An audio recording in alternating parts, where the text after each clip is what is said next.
May 9 is a very big and important day that we need to watch simply because this is the day that Putin has identified as Victory Day.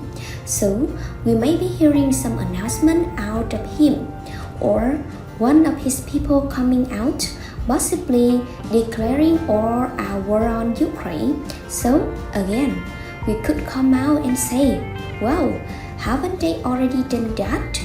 No. They've actually identified this as special military operation. It's not all war yet. So it seems at this point, considering the damage and everything was that it seemed like it could be, but no, it actually has not been considered that quite yet. Apparently, there's going to be a Victory Day party. I have no clue if there's really going to be or not, and the theme is going to be nuclear. We never ever want to see nuclear weapons, otherwise known as atomic bombs either. Even used in the history of the world, they're very, very damaging.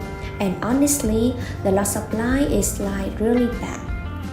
They can sell them off all they want, just provide it doesn't even get used against anybody. There are a couple of things out there considering and some speculation based on some of the reports that I've been reading on this.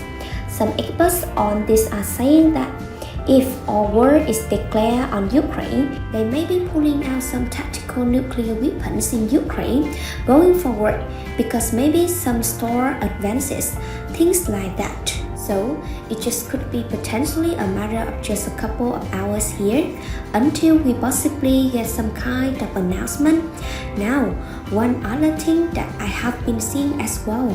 So whether we actually see a Vladimir Putin tomorrow or not is another question. The guy that will be talking over control, why he's possibly out. So anyway, we'll have to see. As well as who may make some kind of announcement, if any kind of announcement is even made. We don't really know. This is just a speculation that is going on. At the same time, many of us you probably have heard about NATO. North Atlantic Treaty Organization is what it stands for. And it's basically a collection of about 30 different countries, European countries, United States, a number of different countries that have all come together and basically have this treaty that they kind of all defend each other, essentially what it's come down to. But anyway, so as a result of this whole situation going on in Ukraine between Russia and Ukraine, there's a discussion about possibly Finland and Sweden also joining NATO. Wow, Putin doesn't like that idea. He's saying, no, you're not going to do that. Well, these two countries are saying, well, yeah, I want to join NATO. Well, here's what happened. If they actually submit their application for joining NATO, the United States has apparently given them security assurances. If anything happens while submitting applications to join NATO, then we got your back. We will protect you. It sounds to me like the United States has basically backed these two countries up, saying if anything happens. Again, we don't want to be carried into any of these conflicts, right? I think the world is probably a pretty good place if any countries can avoid conflict. No problem with that. At the same time, we don't need to get into some big brawl in the streets and bring everybody into it, not a situation.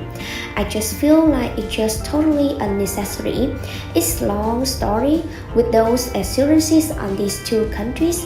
Pretty much Putin has basically laid it all out. Hey, if you guys submit your application for NATO, it's not gonna be a pretty situation. Okay, so these two countries may be submitting their applications here in a matter of just days or possibly even weeks. That may not be a good thing because if they submit their application and the United States has backed them with the security assurance and all of a sudden the United States as part of NATO, again, we are possibly dragging the whole NATO clan into this whole conflict. The whole NATO basically agreement is one of the articles basically says an attack on one is an attack on all. So if one of these countries gets attacked, basically they all have to chip in. So anyway, as I said before, there's something I generally do not talk about here on the channel. Between the two conflicts here, we have oil prices that are spiking or tons of brand that are locked up in this country, and global food supply is going to be high because of this and stuff like that. And what we may be hearing out of Putin in literally a matter of hours, or maybe one of his right-hand man, right? The guy that may be in control as of right now. If Vladimir is still currently out right now on Sugary as I was reading, I can't confirm if he was actually out or not. I don't know. I just saw multiple reports over the last week or so saying he was possibly going to be out of Sugary. So anyway, just want to let you know about this. So it's kind of where we stand as of right now. They've had many different peace talks and things like this over the last couple of months now, and considering what may be released tonight, in the matter of a couple of hours, May 9, there could be possibly a pretty big announcement here. This is not going to be an OTA moment, at least. The speculation right now is possibly somewhat of the kind of whatever announcement comes out.